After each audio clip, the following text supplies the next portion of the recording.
that these mitigation efforts were done and undertaken to flatten the curve and to prevent our hospitals from being overwhelmed.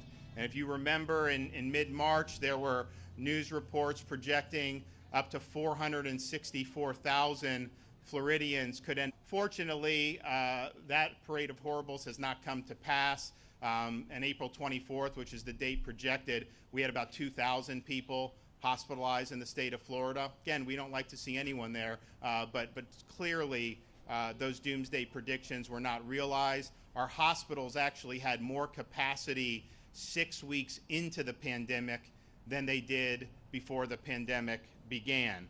So we understood that we have a responsibility to move forward in a safe, smart, and step-by-step approach. This would be an approach that would be rooted in facts, not in fear. It would be based on our observed experience, not based on hysteria, and it would require a sober analysis of data, not panic-inducing clickbait headlines. Now, this announcement, as many people here in South Florida understand, applied to 64 of the 67 counties, all our counties in Florida except for Miami-Dade, Broward, and Palm Beach counties. And the reason we did that was because from the very beginning of this, we have consulted and worked collaboratively with the counties, all three of them, every step of the way.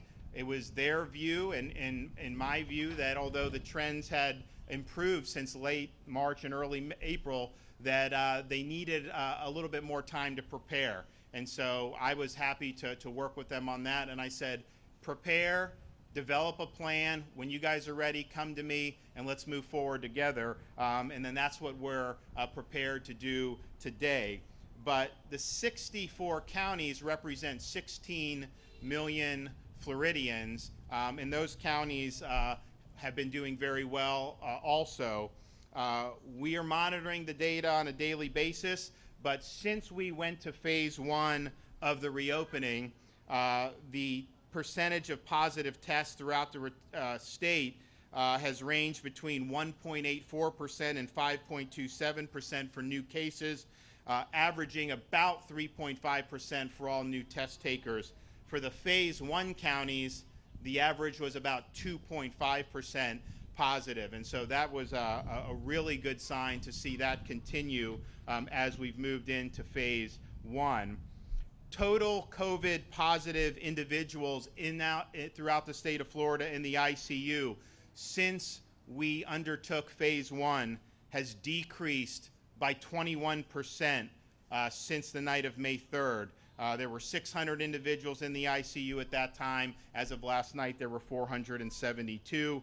Also, total COVID positive individuals on ventilators has decreased statewide in the last 2 weeks by roughly 32%. At that time, there were 340 people on ventilators prior to us starting phase one. There are now 232 as of last night.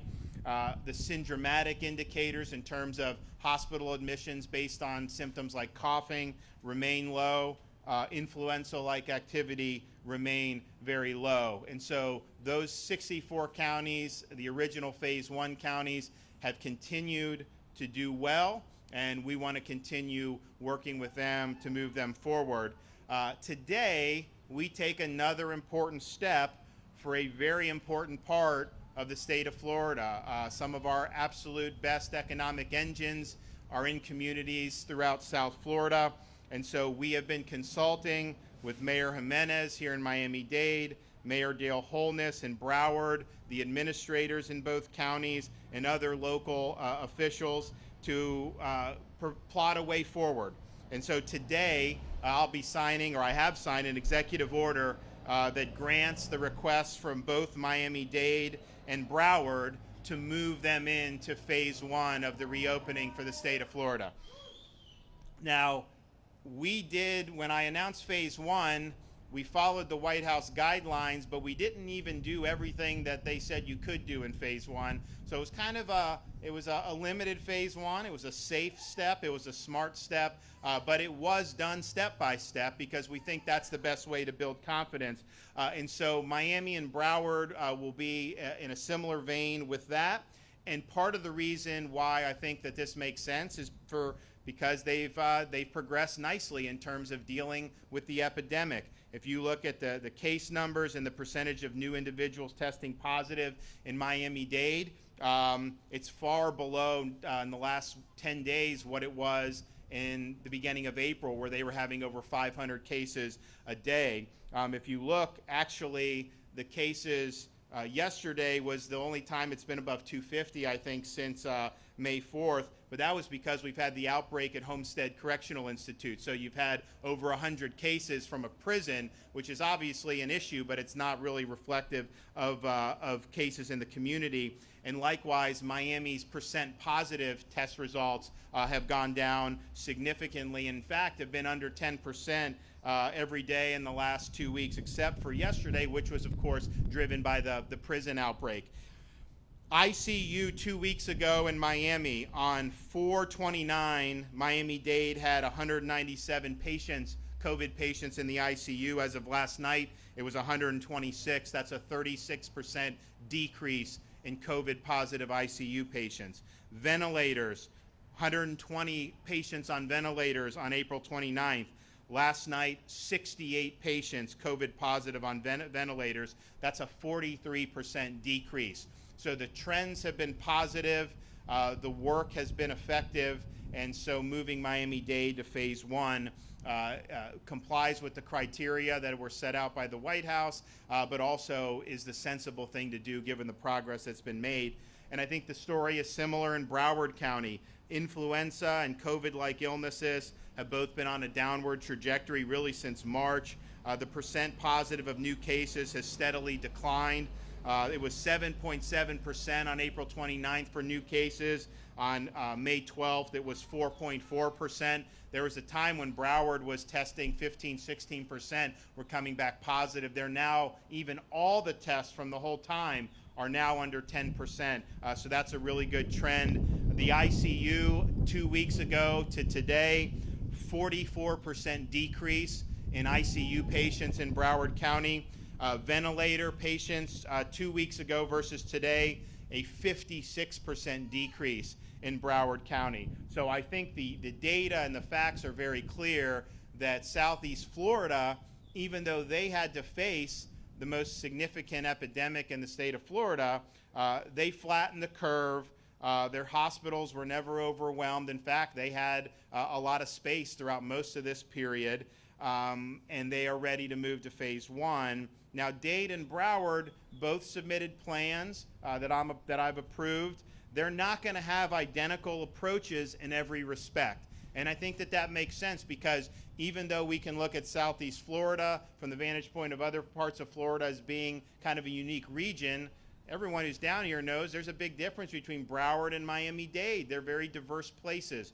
And so they're not going to have the exact same approach on everything, but they are collaborating and coordinating on key issues that will affect both counties and will affect the Southeast region. So I think that is the appropriate approach. And from the very beginning, we've worked collaboratively with both counties. I remember when all this started, I was talking with Mayor Jimenez about how we needed to protect senior citizens. So we did things in Florida like ban hospitals from sending COVID positive patients back to nursing homes, which other states required, and that led to massive outbreaks and unfortunately thousands of deaths.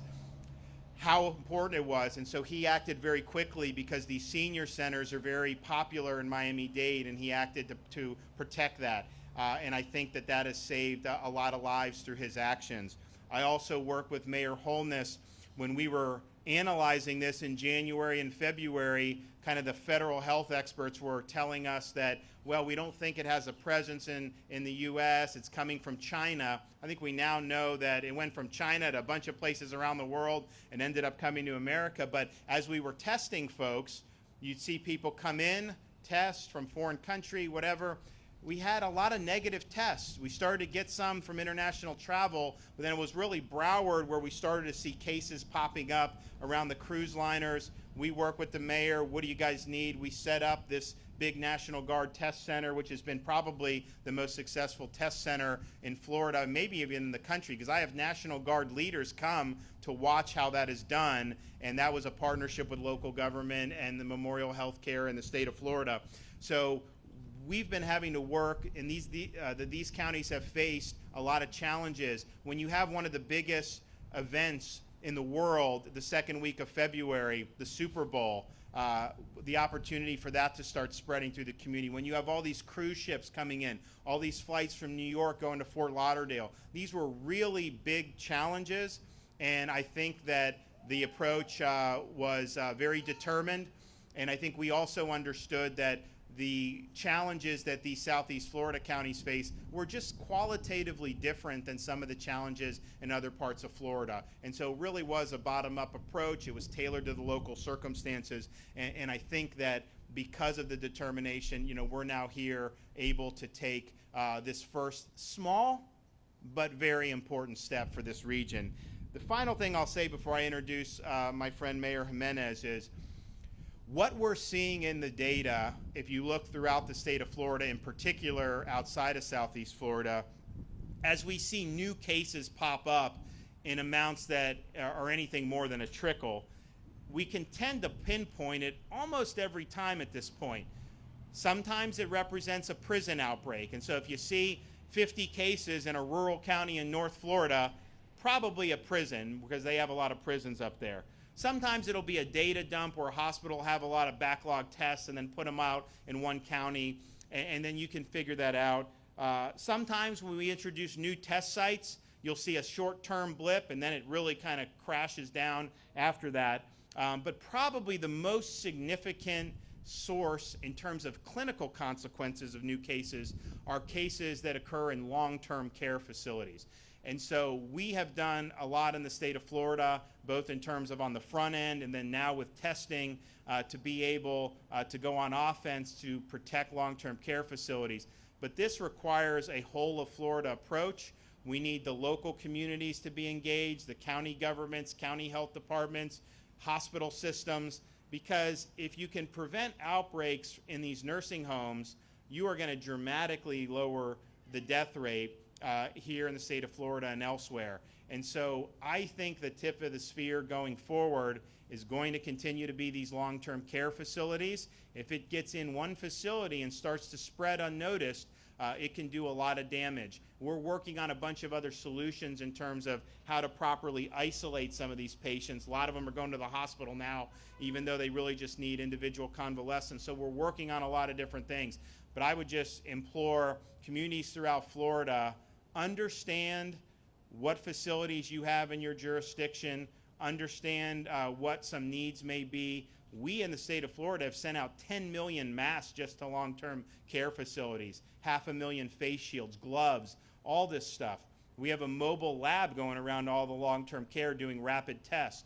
We have 50 National Guard units testing. So we've put our money where our mouth is. We need to make sure all the workers at long-term care facilities are on a periodic basis availing themselves of the testing resources that are available in the state of Florida. So if you're working at a long-term care facility in Miami-Dade, you should be going on a regular basis to the Marlins test site or our Hard Rock test site or some of the other test sites that are available. Obviously, you can go to your medical provider, because if we can keep it out of those facilities, we're going to be able to save a lot of lives. So I think that as we open up the economy and take safe, smart approach to doing that, that's not going to happen overnight. It's going to take time. But we can't take our eye off the ball. The virus is still here.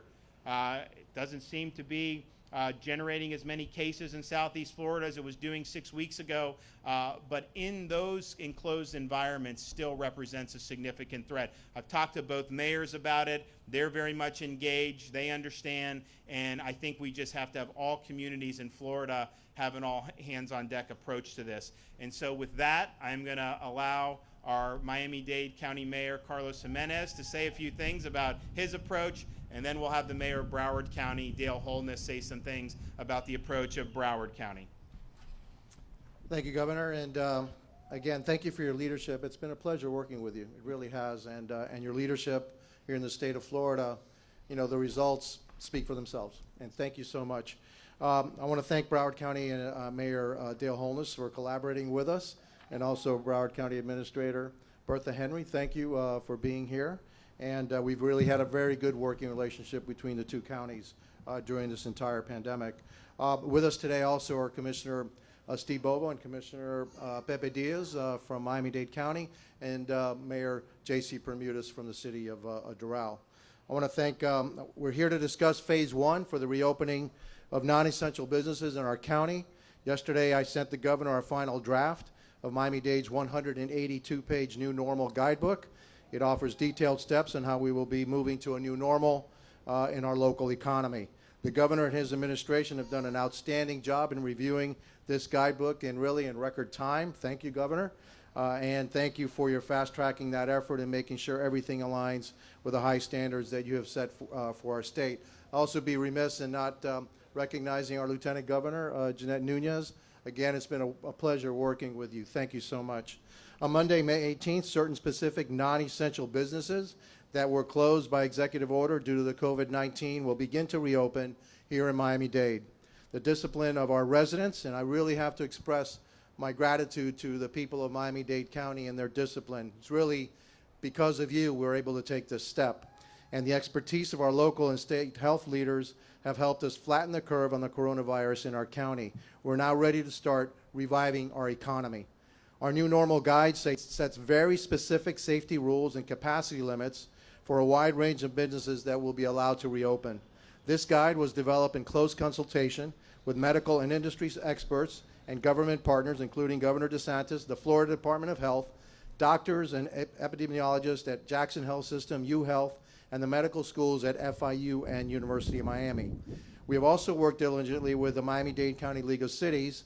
We've been holding virtual meetings 3 times a week for the past 2 months to iron out strategies and communications so there's consistency in our efforts, even when some municipalities have had to put more stringent rules in place due to their enforcement capabilities or maybe some budget restraints. I want to thank Doral Mayor Juan Carlos Bermudez for participating in all these meetings with the League of Cities.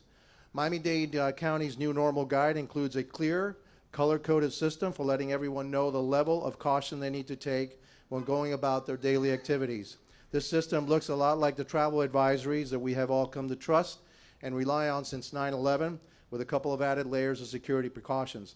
At the height of our COVID shutdown, we were in the red zone, with only the most essential businesses allowed to remain open. On April 29th, we eased up a bit, letting people return to the healthy open spaces of our parks and marinas and golf courses. This new orange phase of our recovery helped everyone get fresh air, exercise, and sunshine while maintaining strict social distancing and wearing masks when needed. On Monday, we will be ready to advance to the yellow stage of our new normal. This will include the limited openings of non-essential businesses and facilities such as restaurants, warehouses, manufacturing, office buildings, and a specific list of small businesses. I want to make it abundantly clear that we're not talking about opening all businesses yet. On Monday, we will not be opening spas, bars, gyms, and unfortunately back there are beaches.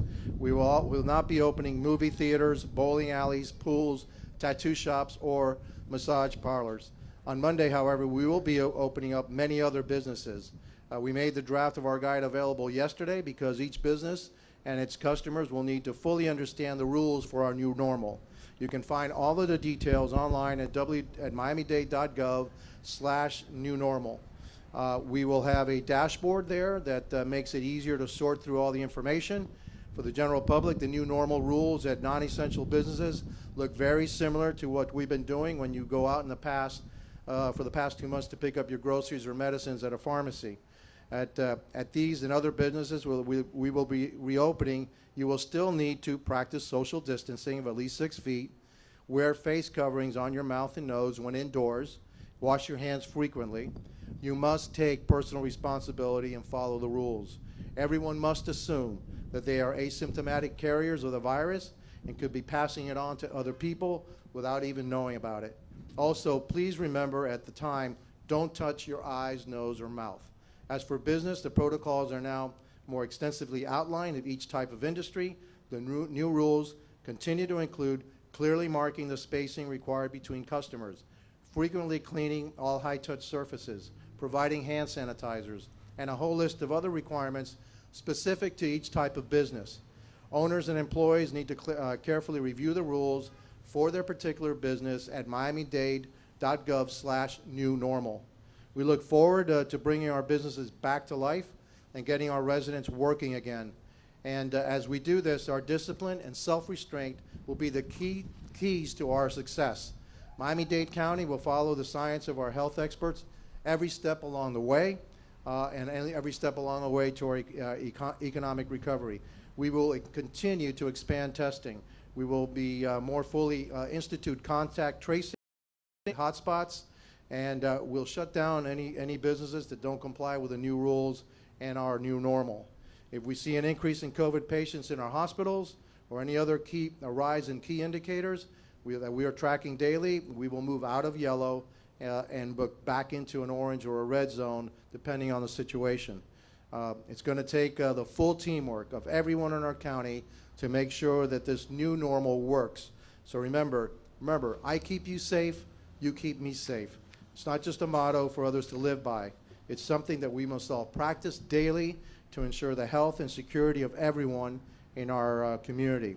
One final reminder, when you aren't going to work or heading out to a specific purpose at the businesses that will be opening up on Monday, it is still always better and always safer that you're safer at home.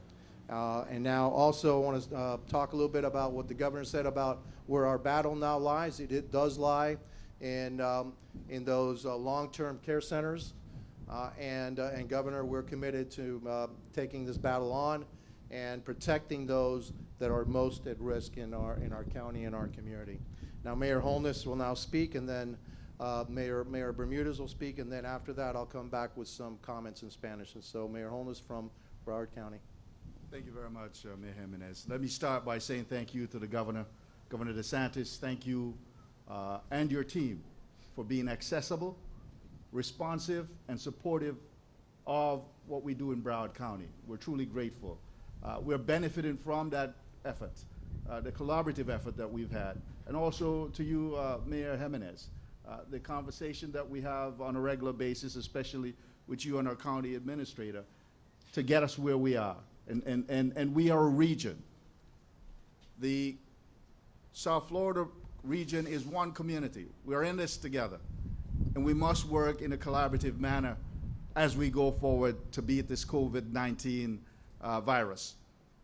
I want to also thank our county administrator, Bertha Henry, who's worked tirelessly, hardly ever getting much sleep. To you and your team, I thank you for the work that is being done to get us here. And our mayors, the mayors of Broward County have been quite supportive. At the onset of this, we were somewhat not together. But I can tell you over time, we realized the importance of the entire community working together to ensure that we're beating this COVID-19 virus.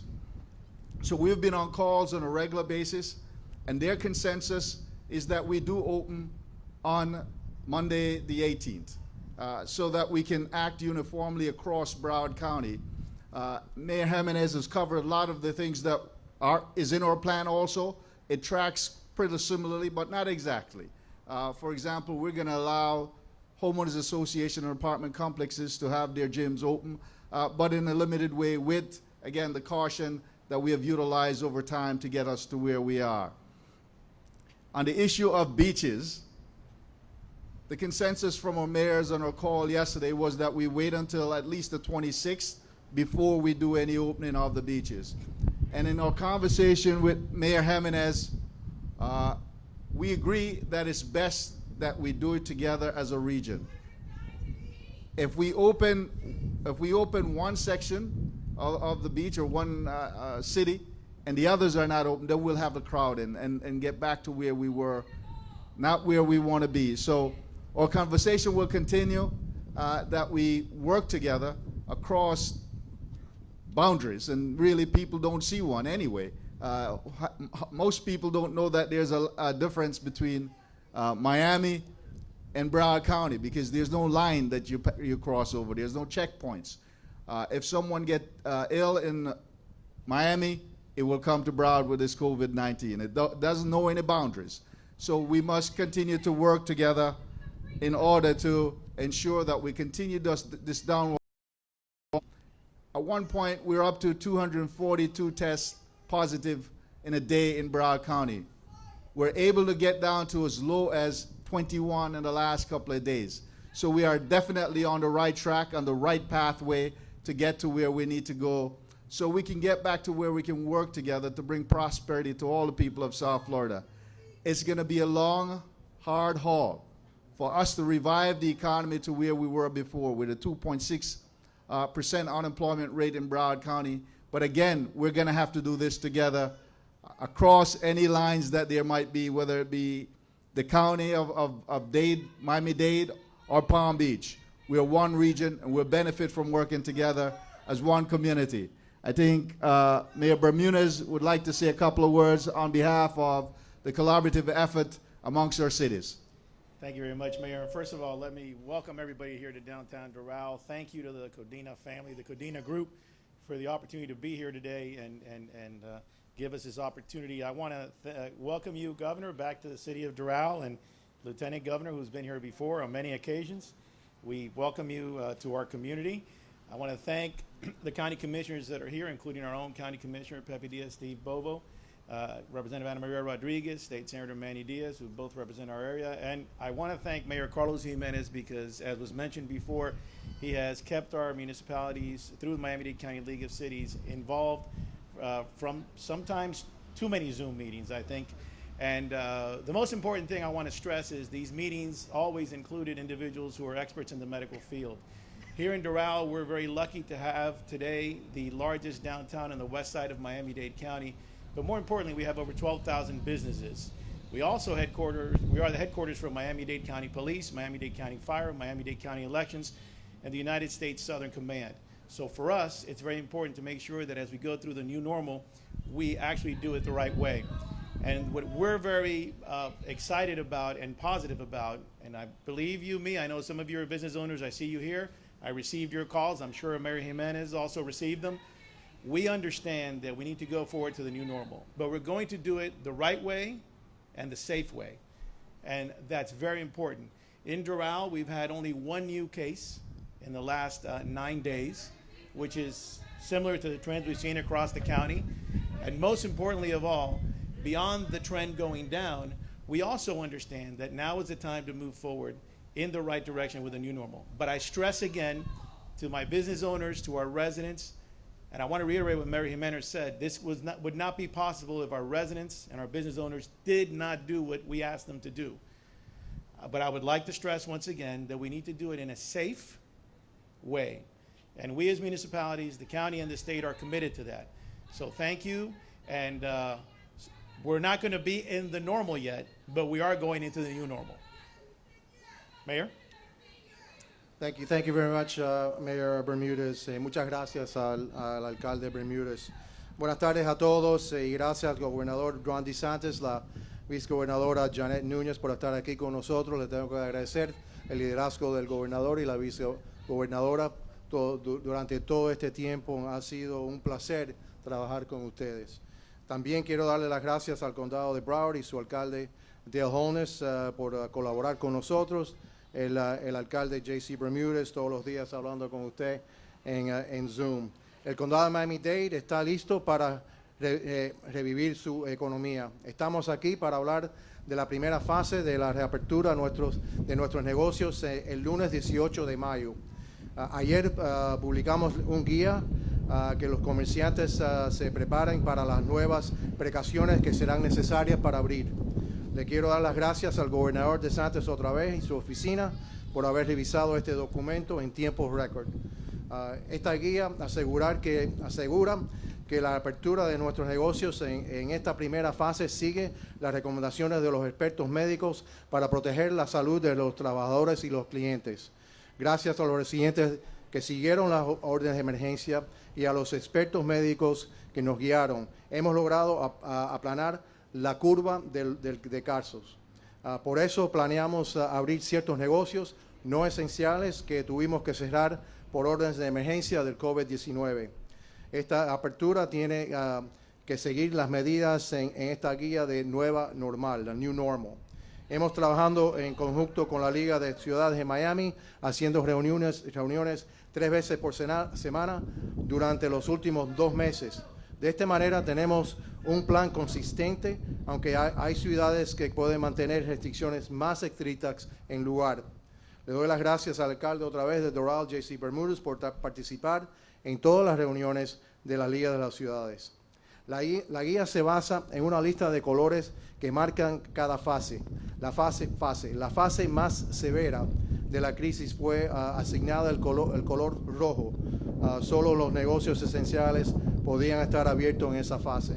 Ahora que los parques y espacios públicos se abrieron el 29 de abril, con restricciones, estamos en la naranja. El lunes vamos a movernos hacia la fase amarilla de la nueva normalidad. Esto incluye la apertura de restaurantes, almacenes, edificios de oficinas, barberías, peluquerías y una lista de negocios pequeños. Quiero que se quede claro, no estamos abriendo todos los negocios todavía. Los spas, bares, gimnasios y playas no van a abrir este lunes.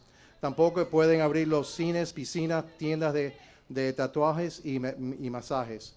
El documento completo con todos los detalles se puede encontrar en miamidade.gov/New Normal.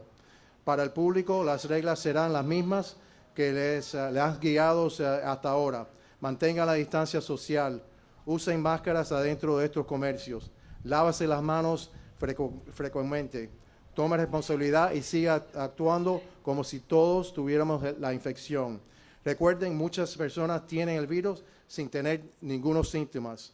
Les pido a los comerciantes y los empleados que revisen este documento para que estén seguros de las reglas que deben seguir. Estamos ansiosos para que las personas puedan volver a trabajar, pero lo más importante es prevenir el contagio de este coronavirus. Si vemos que las reglas no están teniendo efecto y vemos que las personas con el COVID-19 aumentan en los hospitales, tendremos que volver a la fase naranja. Esto significa que los negocios volverán a cerrar. Si todos actuamos con responsabilidad, podemos evitar tener que volver a esa fase. Gracias y que Dios lo bendiga a todos. All right. Want to do? Let Jeanette go. Good afternoon. Thank you all for being here. I want to thank the governor for his steady hand during this crisis. I want to thank the mayors who have also been tremendous partners, all the elected officials that have joined us here today. We appreciate Floridians, the sacrifices that they've had to make. We understand that as we now go into, for the 2 counties, Miami-Dade and Broward, into phase 1, that they also are going to have to take individual precautions. But we thank these mayors because this has been a tremendous trial that we've had to see. I've often said we've been dealing with 2 crises, one of public health and one of the economy. And so we know businesses are struggling. We see here in downtown Doral all the wonderful businesses that have sustained this economy in Miami-Dade and for Florida. And so we're eager to see people to get back to work. And we're eager to see people to resume their daily lives. But as the governor has often said, we have to do it smartly, we have to do it safely, and we have to do it step by step. And together we know that we will be able to overcome this coronavirus, and we will be able to get back to the prosperity that Governor DeSantis was headlining under his leadership. Thank you all so much. I want to thank everybody. I know some people have been asking about the test sites we've been running. Those continue. So Hard Rock, you have Marlin Stadium, we have the hybrid drive-through walk-up in Miami Beach at the Convention Center. That's going to continue. Our Broward sites are going to continue the walk-up and drive-through. We've actually added sites throughout the state as we've gone into phase 1 in other parts of the state that didn't necessarily have as significant of an epidemic. So we want to continue to do that. And then we are going to continue, obviously, to have these National Guard teams going to the nursing homes and long-term care facilities. And this mobile lab is going to run every day, rapid testing into the future. Also, an update on reemployment assistance. As of last night, the state of Florida has now paid out $1.8 billion since the pandemic hit. Since Monday morning, there have been 53,575 new unique claimants that have been processed and paid, and there were 356,776 payments made just this week alone, and we're obviously going to have more going on this weekend. So let me just say that I really believe in South Florida's future. I think this has been an incredible engine for the state, particularly when we were here for the Super Bowl. You look, unemployment so low statewide, people coming down to invest in Miami, people coming down to invest in places like Fort Lauderdale. We're going to get back there. We need to get back there. We need South Florida to help lead the way. So I believe that this is a small step, but it's not the final step. And we're going to get back, get our mojo back, and be back to where we need to be. And the final thing I'll just say to people is, you have all this stuff with the mitigation efforts, and the news reports you see are people, how many cases, how many this, and obviously that's important information. But there are a lot of millions and millions of Floridians who never even know anyone who is necessarily affected by coronavirus, but they sure have been affected by some of these mitigation efforts. You have students who weren't able to graduate from high school, people who miss a senior prom. You've had weddings and other family gatherings have to get canceled. So this has been a very, very trying time, and a lot of those folks people need to understand those folks have faced a lot as well. And so as we get back, we need to make sure we're back to where people can do those things again, people can live life to the fullest, and that's the goal that we're all shooting for. So with that, I'm happy to take some questions. Coming up.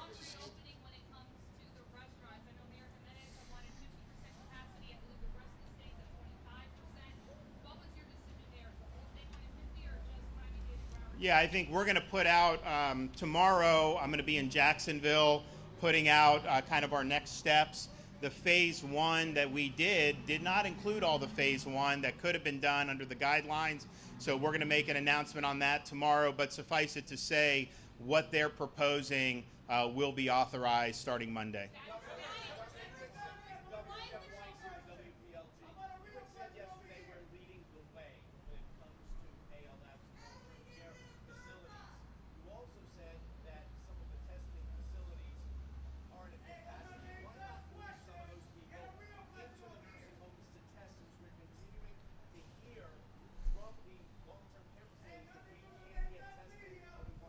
So what I would say to that is it's important for the staff to avail themselves of those resources. So any ALF in Miami-Dade or Broward, send your staff to these facilities. We've always, from the beginning of it, had a dedicated line for healthcare workers, and obviously those workers are probably the most important, because if you work at a hospital, you're likely going to get tested at a hospital now. You won't even need to go through it. So I would say send them there every 2 weeks. Run them through, and it should just be a matter of course. We have the tests available to do it. We will provide the tests if we need to. Well, we are sending people in, but I think you may know there's over 4,000 facilities in the state of Florida. So we have National Guard strike teams. The mayor is going to work with hospitals, both mayors. I know we want hospitals to be able to go in. I just spoke this morning with the White House. They're going to send some of Admiral Girard's folks down, and then we're also working with some private providers to be able to do it.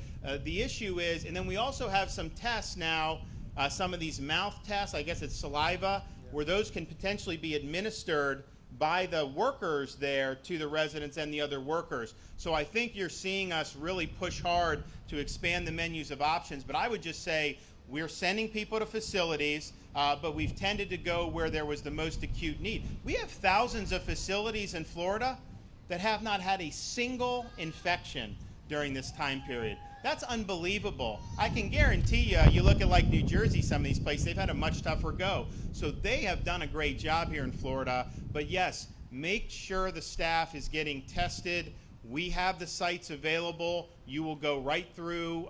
You'll be a priority, and we want to continue to do that. So we're going to actually be unveiling kind of our next step plan on this. Department of Health, I asked them to do this last week, so they're finalizing that. But I told them surge resources. In fact, a lot of the resources we have now were me already taking resources in other places and putting them in the ALS. I was doing this weeks ago when nobody was really talking about it, but it was clear that that's where really the most vulnerabilities lied.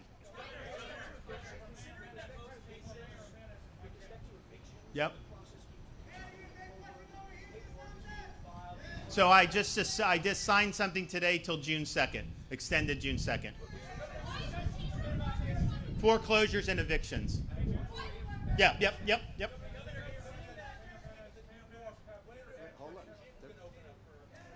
I'll announce that tomorrow. I know that's something that's probably near and dear to your heart. So stay tuned on that. Look, you had certain guidelines that CDC put out, and they think that gyms were like a problem, so that's why they were closed. I think if you do sanitation, first of all, this is a virus that if you're in, why would we want to dissuade people from going to be in shape? So we're going to have an announcement on that tomorrow, but I think it's really important that people have access to gym and to different exercise. The data on this is overwhelming. If you look in some of these jurisdictions, any under 65, it's like 90+% of the folks under 65 that have had fatalities have had serious conditions, and many of that has been tied to obesity. So let's tell people to get out, do those things. That's one of the reasons why I always promoted outdoor activity. A lot of people said, "Oh my gosh, how could you have people golf or do this or do that?" The fact of the matter is, outdoors is our friend. Getting out and doing things there, the transmission is much more efficient in enclosed environments. So Florida has nice weather. We should take advantage of that. We've had golf courses running outside of Southeast Florida the whole time. The Villages, the retirement community in Central Florida, they had like record tee sheets, and there's 0 people from the Villages in that UF hospital in the Villages right now. So clearly you can be active and be safe. There's no problem doing that. But we're going to have an announcement tomorrow that's going to encompass the gyms.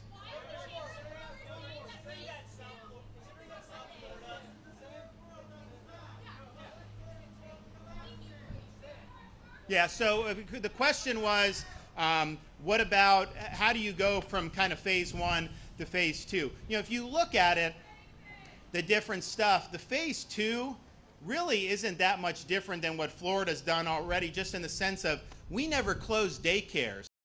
Aware of a single outbreak emanating from a daycare, from a child infecting a parent, and we had them open the whole time. So the child care and the child activities, we think that that those need to go anyways. And then really it's basically about opening up bars and some of those things. So we'll obviously look at it, but I think the main thing is keep going in a good direction, keep building on success, and then we'll have a good pathway forward. What? So if we're not going to go back, in this, I've been a broken record on this from the beginning. I was criticized, but it was the absolute right approach. We have a diverse state.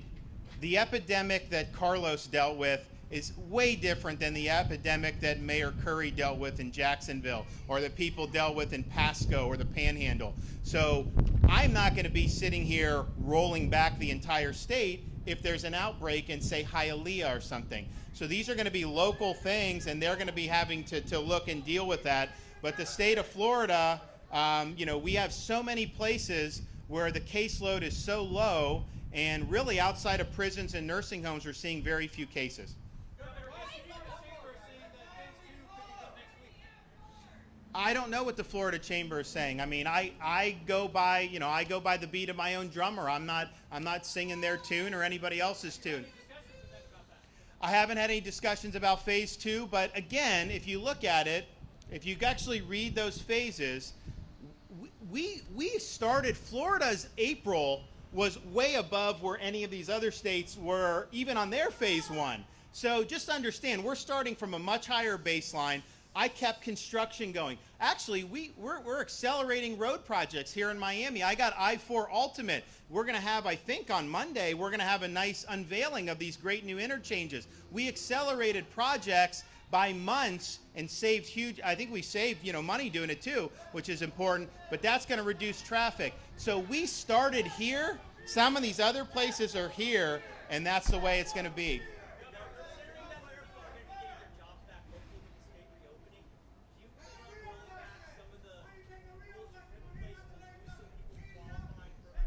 So if the economy is functioning and we have job opportunities, then obviously you should have to look for a job before you get unemployment. We waive that just because it was a situation where the economy, basically there was a national shut. Disney, they furloughed like 75,000 people.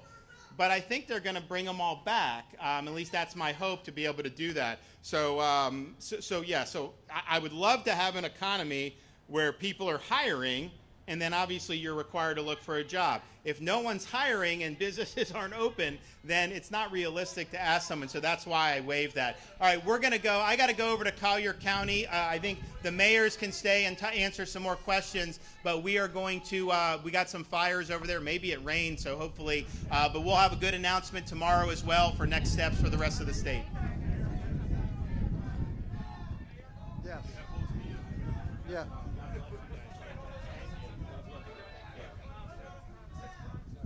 Can't hear you with this.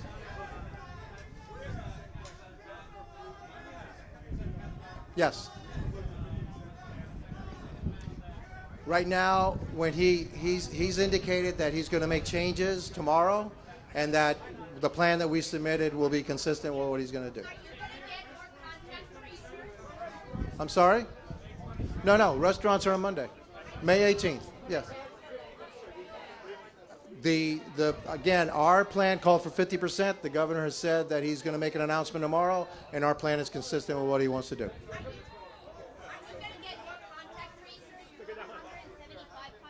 We're going to be hiring more contact tracers here in Miami-Dade County. We're going to get to between 800 to 1,000 contact tracers for Miami-Dade County.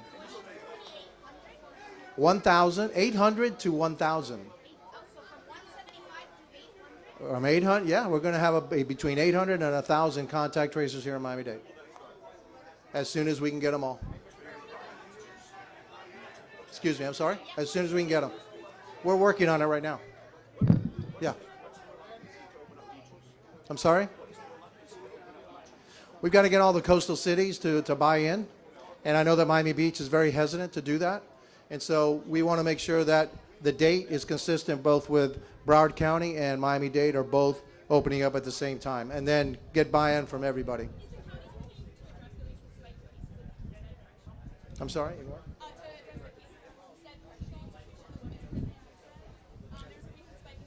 Yes, we know. Yes, we know. And like the governor said, these are the facilities that we're most worried about: prisons and long-term care, nursing homes, and we've got to go into them and have the folks that are providing the care, or the folks that are taking care of, to be tested more often. Something we talked about today. I'm sorry?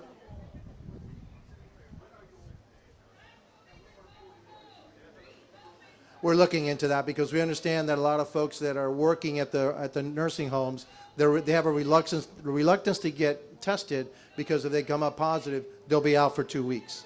We're looking at a way, can we compensate that in one way or another to take that disincentive away from them?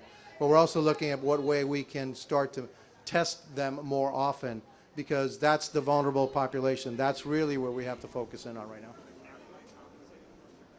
We're looking at the ways that we may be able to do that, all right, for a certain period of time. Okay? Anything else? Thank you.